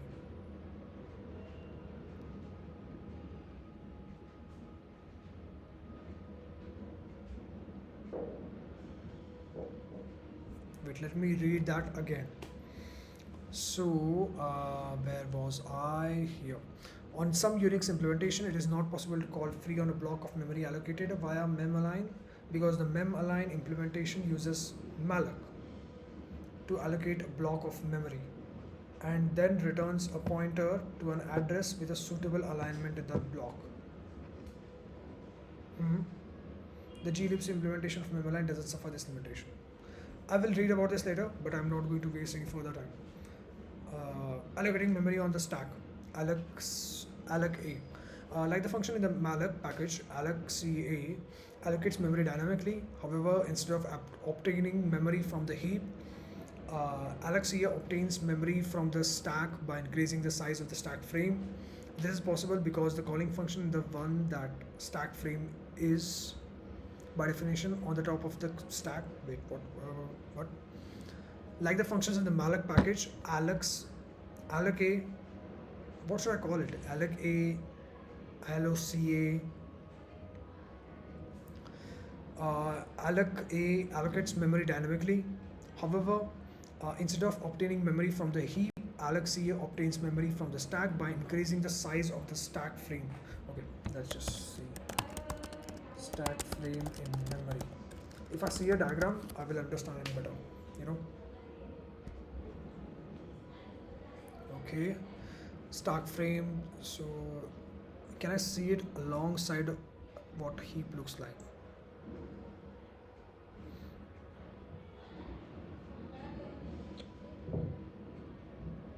Okay, so stack frame,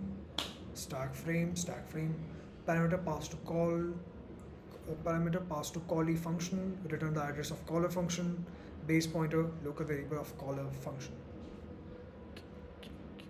Okie dokie.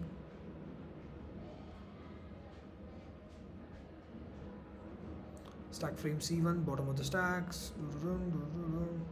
Okay. Empty memory stack, and this top of the stack, low address. Oh, this is low address and this is high address. Now that I think about it, it's correct. Okay. This is possible because the calling function is the one whose stack frame is by definition on the top of the stack.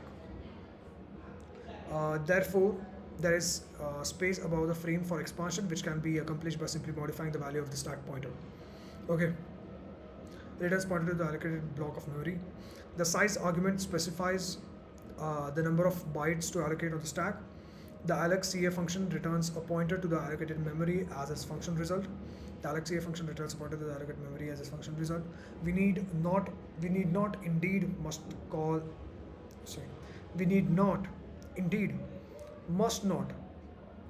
free to deallocate memory allocated via alloc. Likewise, it is not possible to use realloc to resize a block of memory allocated by alloc. Although alloc is not part of the standard Unix specification.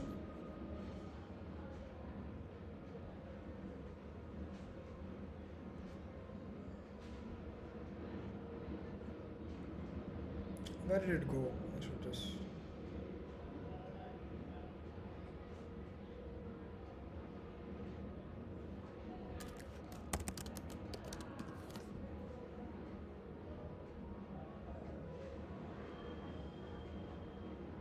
Single Unix specification. Okay. We did not. Although alloc is not part of the SUS v3, it is provided on most Unix implementations and is thus reasonably portable. Older versions of glibc and some other Unix implementation, mainly BSD derivative, require the inclusion of studlib.h instead of allocca.h to obtain the declaration of alloc. If the stack overflows as a consequence of calling alloc, then program behavior is unpredictable. In particular, we don't get a null return to inform us the error. Okay. In fact, in this circumstance, we may receive a segv signal. Refer to section 21.3 for further details. Note that we cannot use alloc within the function argument as in this example. Okay, wrong. This is because the stack space allocated by alloc would appear in the middle of the space.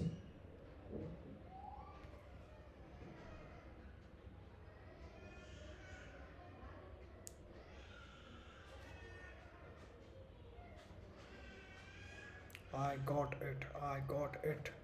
Damn, this is nice. Okay, so we cannot do this because it will appear in between of this function parameter and between this function parameter. That is interesting. This is because the stack space allocated by alloc would appear in the middle of the space for the function arguments, which are placed at fixed location within the stack frame. Instead, we must use code such as this. Nice. That is great. Okay. Using alloc to allocate memory has a few advantages over malloc. One of these is that allocating blocks of memory is faster with alloc than with malloc because alloc is alloc A.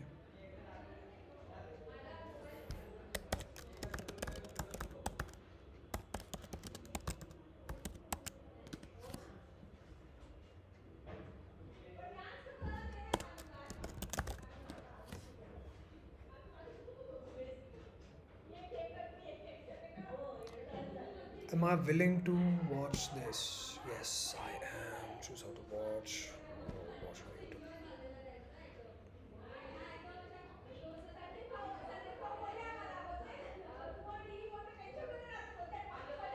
Why the use of alloc is not considered good practice?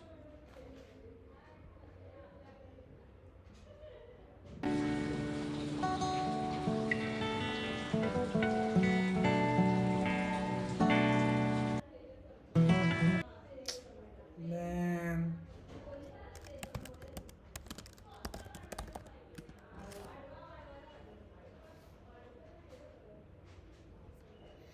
my internet sucks.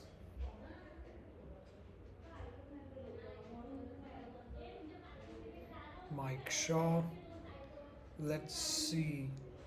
Take me where you pronounce alloc. Go ahead and look at our next function here. And this one's called... Oh, I can't hear it. Is that... No. Please tell me that... Hello. My mic is not like... Okay. Hello. Okay. It's 27. Just a minute. I'll pause it. alloc A or alloca is usually how I've heard it said.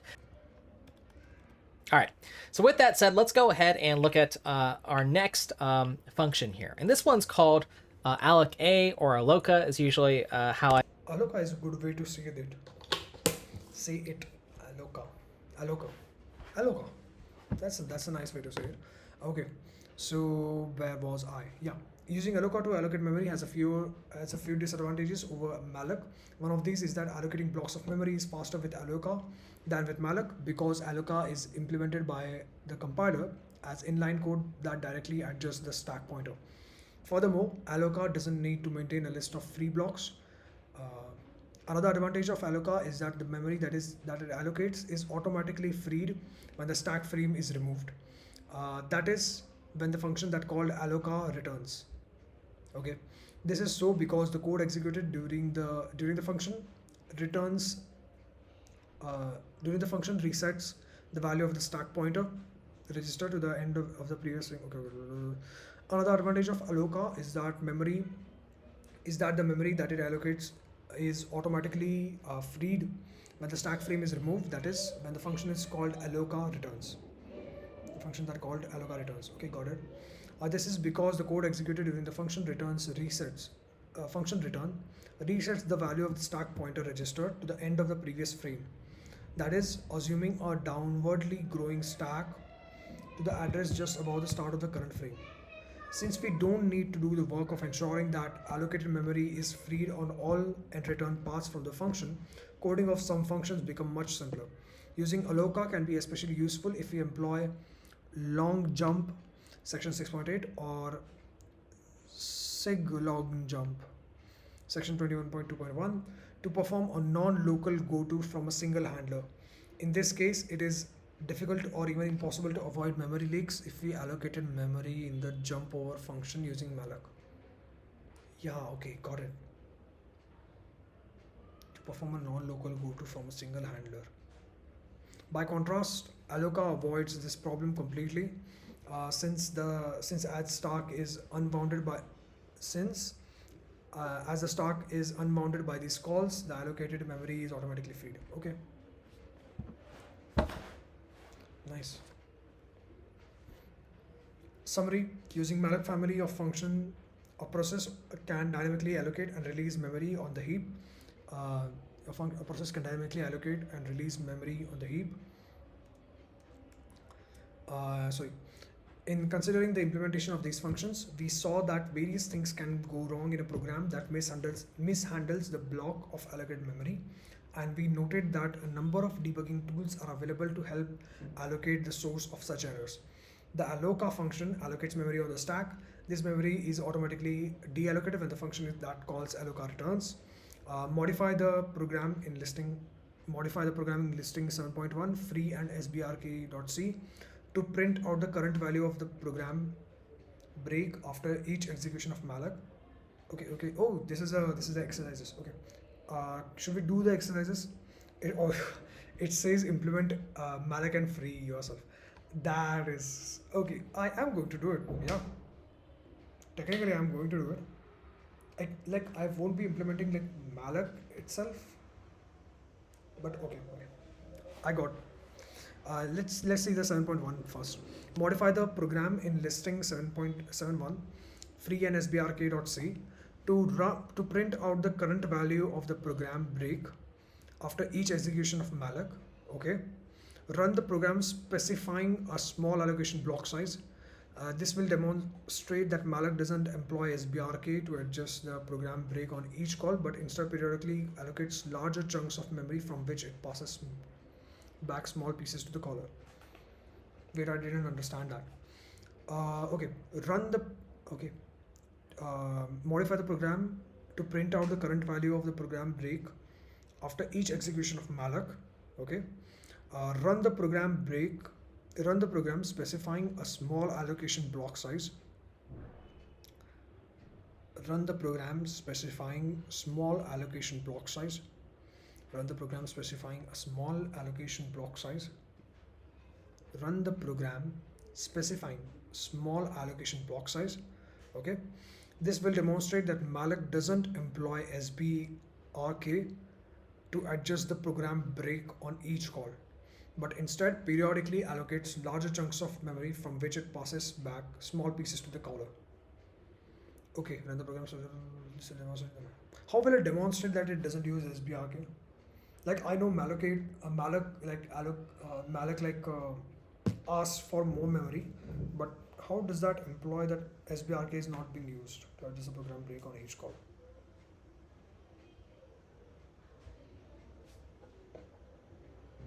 Should I demonstrate like, oh, okay. When we have freed up and like we call malloc. Oh, I got it. When we have like in the second example where we had like where is the second example? So the second coding example. Yeah, I think it's talking about this. So if I call well, my example isn't quite working, so I think it's saying like, okay, if we call malloc here asking for us to asking to allocate like 500 units of that thing, it will just do it inside this range because we have like freed up like 1 to 999, but if we had used sbrk, then the program break would have increased, would have like moved, but since our free memory is already 1 to 999, so malloc will try to find like a segment which is free, like, and it will like divide like the rest of the, you get what I'm saying, you know. So it will demonstrate that malloc is not calling sbrk every time. It is calling only when it can't find that size appropriate, like that appropriate size. Got it. So I just have to add print statements. That is fine. Okay, so this is done. It was nice recording this video, and it was nice to learn a lot of this stuff.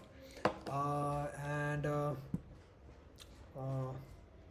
guess thank you. Thank you to this person who taught me how to say alloca, Mike Shah. Thank you, Mike Shah. And sus v3. That is a very sus behavior. Sus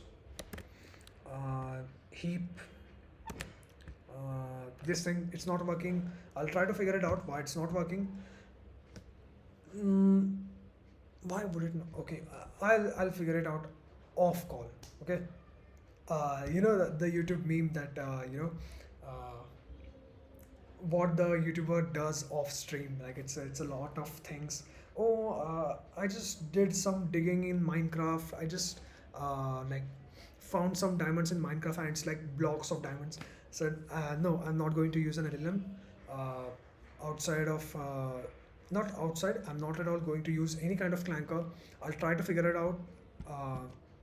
I can't because I'm not sure this is supposed to work.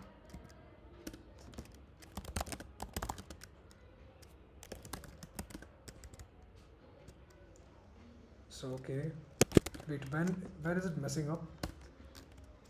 Yeah, sure. So it's messing up when it's saying that program break is 1000D200. Okay.